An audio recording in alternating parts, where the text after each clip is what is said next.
The community of Huron is now rallying together in the hopes of finding a local man who seemingly vanished in thin air. How long they say he's been missing for and what details we're now learning about his disappearance. And a story you'll only see here on Fox 26, a Visalia man sharing his story after avoiding the deadly mass shooting in Australia by hours. I would stay 100 yards from the location, maybe even less of the location of the attack, as you could see it right behind these trees in that terrace right there. Hear what he says may have saved his life and how he is now reflecting on the experience. Terror plots targeting holiday celebrations are on the rise here in the U.S. and across the globe. How the FBI foiled a New Year's Eve attack plan here for California and what they say could be behind this disturbing trend. And big changes on the way, although it doesn't look like it right now. Yeah, still dealing with some dense fog out there this morning. We are tracking your visibilities, and we are now talking about some rain. Details coming up in your Great Day forecast. You're watching Fox 26, and now, Great Day.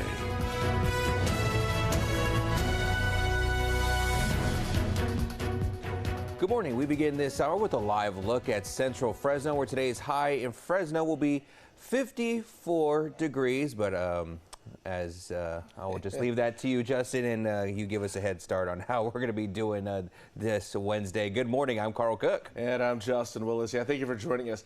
Yeah, it doesn't look like we're going to see any changes. We didn't yesterday. There we go. Rinse and repeat. We were hoping, man. We were hoping. We didn't get out of the 40s yesterday in Fresno anyway. And we're supposed to get out of them today.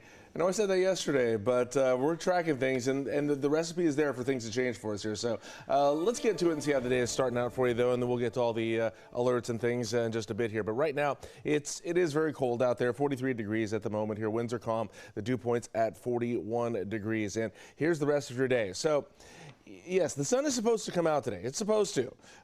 In fact, at 10 a.m., we're putting it at mostly cloudy, which means we could start seeing the sun about that time. 47 degrees at that time, and it should be partly sunny there for us by noon at 49. And then we're venturing into the 50s there about 5 o'clock at 52 degrees, and it should be mostly clear at that time. And it's a good bet that we actually get out of the 40s today. But coming up next, we're going to track the visibilities with that fog that is still hanging on. It just won't let go. We'll talk about that and some upcoming rain for you. The search continues for a Huron man who has been missing for several days now. 34-year-old Francisco Madera was last seen on December 13th. Family members say he was last spotted in the Hanford-Armona area around 10 p.m. Now, he was heading home but never arrived. Word of his disappearance quickly swept through the small town of Huron, prompting residents to take action. Even people who don't know him personally are keeping an eye out. Searchers checked out a nearby canal because Ramirez's car was found there. After several hours of searching, there were still no answers. No signs of him yet. Everybody's asking him, what happened to him? Who is he? Or where did he go? Well, the hope is to find him and find out he's okay and, with con vida, that he's alive. Yeah. A local from Armona has also posted a video on TikTok that's drawn attention to the case. He's urging the community to join in the search, and in the video, he appears alongside Madera's brother. Again, take a look at this missing flyer. This is the details right here. Ramirez weighs around 190 pounds, is 5 feet 11 inches tall. He was last spotted wearing a gold cross chain, black shirt, dark jeans, and a red Ariat jacket with the Mexican flag on the back with boots.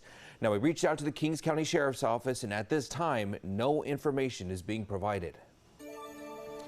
All right, time is 5:03. Let's get a check at this forecast here and see what's happening out there. So yeah, yesterday we were supposed to get to 50. Didn't quite make it. In fact, we topped out at 47 degrees for Tuesday. So that puts us at a new high anyway. Well, not quite the record there, but December of 2025, we've now seen 16 days in a row of 40-degree temperatures here. And there's a good bet that we get out of that today. but we said that yesterday too. So things seem to be changing here.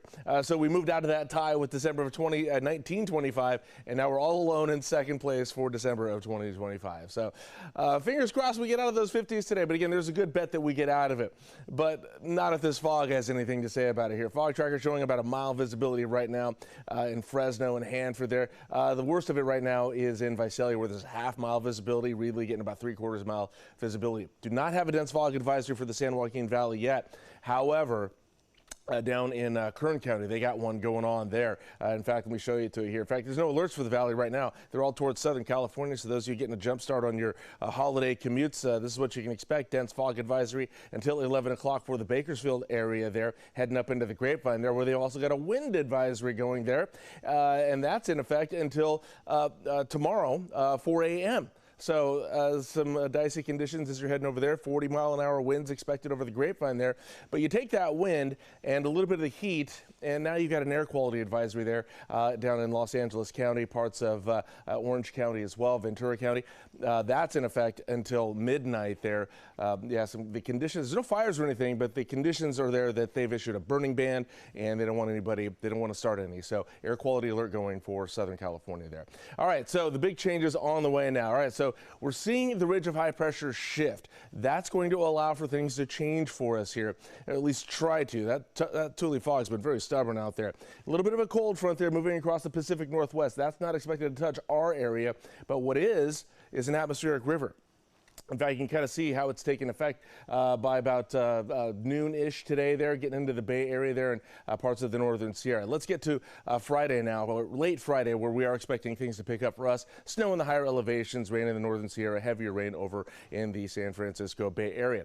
Saturday, things have backed off a little bit now. A few changes there. We were expecting more rain Saturday, but not so much now. And then we get to Sunday morning there, where things pick up more so with snow continuing in the high Sierra there. Monday now looks like a better day for some rain for us here. The snow is going to be heavier there, and those snow levels could drop down to near the 5,000-foot level. Monterey Bay going to get some heavy rain there Monday morning as well. It'll likely last throughout the day Monday, and then things will back off before we get another round for us on Christmas Eve and Christmas Day. We're trying to track that one in.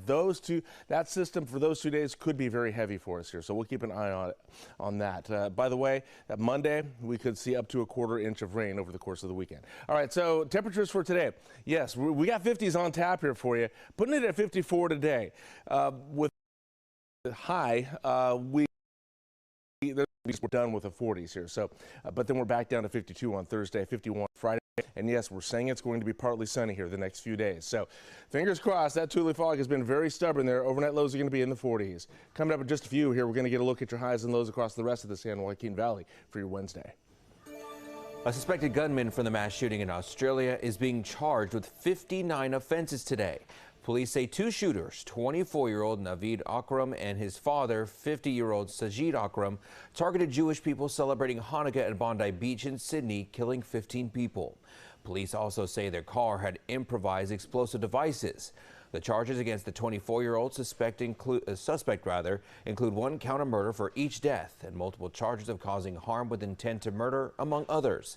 This mass attack is now prompting the Australian Statement Parliament of New South Wales will reconvene next week to discuss even more stricter gun laws. The government will call back the New South Wales Parliament to deal with urgent legislation that we believe is required pre-Christmas to keep the community safe and ensure there's unambiguous laws in place when it comes to public safety. Police recovered 6 firearms from the scene, later confirming they were licensed to the now deceased shooter. According to NPR, the 24-year-old gunman first came to the attention of Australia's intelligence agency back in 2019, which Prime Minister Anthony Albanese later confirmed. Australia's gun laws are widely regarded as among the strictest in the world. But this revelation has prompted scrutiny of how a man was able to legally own 6 firearms and also hold a valid license while his son had previously come to the attention of ASIO. And the first funerals for victims killed in that Hanukkah massacre are being held. Large crowds attended the service for 41-year-old Rabbi Eli Schlanger, who was killed on Sunday. Schlanger organized the Hanukkah event at Bondi Beach, and he was the assistant rabbi at the Shabbat of Bondi and had been described as a beloved and devoted chaplain supporting Jewish life in the community. A Visalia man is now sharing his story after realizing just how close he was to that deadly attack in Australia. It's a story you'll only see here on Fox 26. Gilbert Cano traveled to Sydney to see his favorite band, AC/DC. The concert was held in Brisbane, which is a short hour and 30-minute flight from Bondi Beach. Cano landed in Sydney hours after the attack, checking into a hotel roughly 100 feet from where gunfire started. He says the timing of the concert likely kept him from being at the scene when the shooting happened. If they would have had it Saturday night, I would have flown here and been here Sunday morning and been in my hotel, and I could have been walking at these shops. They were telling me about the restaurant that's downstairs and people diving for cover, people running into the back to try to hide in the freezer, try to hide in the kitchen, and the terror that that they all felt, even just being that close. Cano says it was terrifying to learn just how close he was to the scene. He says he's heading back to California changed, shaped by what he saw in the hours after the Bondi Beach attack. That winter vomiting bug, we know it as norovirus. I'm Liz Bonus. Why is it spreading so rapidly, and what to do if you get it? It's just ahead. Hi, I'm Monty Torres of Fox 26 News on YouTube. Thank you for checking out our YouTube channel, where we have loads of great content for you to choose from. And while you're here, why not click on the subscribe button right here? That way you can stay in touch with all the latest breaking news, everything news related within the Central Valley. And thank you for watching.